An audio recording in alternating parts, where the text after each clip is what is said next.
I didn't argue. I didn't beg. I didn't even ask them why.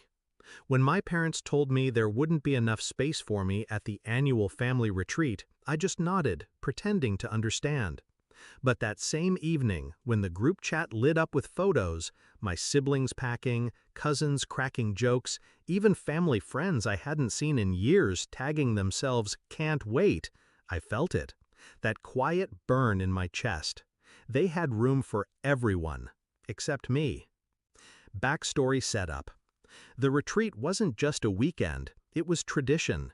Our parents rented the same lakeside lodge every summer. Bonfires, late-night drinks, laughter echoing across the water.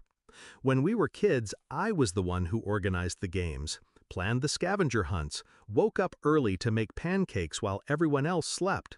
I wasn't the loudest, I wasn't the favorite, but I was constant. Which is why their lie cut so deep. Not enough space.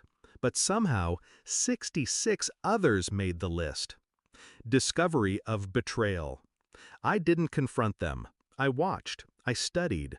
Screenshots of invitations, tags in posts, names carefully listed on the lodge's reservation site. They hadn't even tried to hide it.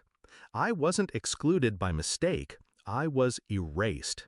And as I scrolled through those names, an idea began to form. Revenge doesn't always need rage. Sometimes it only requires precision. I researched the lodge, its policies, its vulnerabilities. One detail stood out. They had a strict occupancy rule, fire code compliance.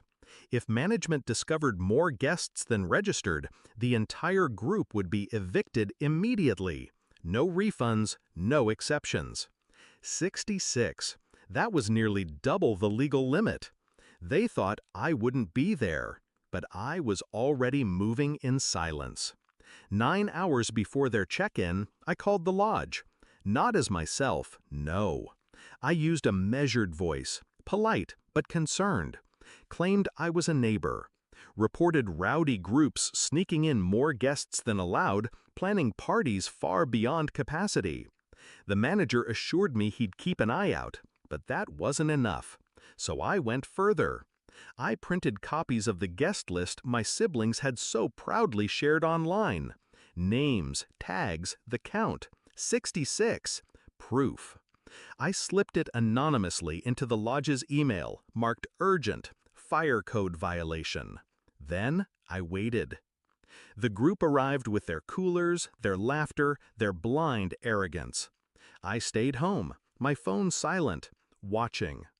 By evening, the cracks appeared. A cousin posted a selfie. Packed house, hope it doesn't collapse. Another joked, "We're breaking records with this crew." They had no idea they were already under surveillance. At 8:47 p.m., the first call came. From my brother. I didn't answer. At 9:12, the second wave hit. Mom, then Dad, then the group chat exploding in all caps, "What did you do?" I finally answered when Mom's number flashed again. Her voice was ragged, almost shrill. "They kicked us out. They threw everyone out. Do you understand? They said we lied on the paperwork, that we overbooked, that someone reported us." Her scream cracked through the speaker. "This is family, and you've ruined it." I let the silence stretch. Then I said, slowly, "No, you ruined it when you decided there wasn't space for me." And I hung up. I imagine the scene often. 66 relatives, dragging luggage back to their cars under the cold night air. Children crying, adults shouting blame at one another. The bonfire unlit, the lodge locked behind them. And me, sitting in my quiet apartment. No noise, no chaos, just peace. They thought excluding me would make me small, invisible. Instead, I reminded them, I don't need to raise my voice to be heard. All it takes is one move, one well-placed strike. They'll never forget the year the retreat ended before it even began. And neither will I. Because sometimes revenge isn't loud, it's quiet, surgical, final.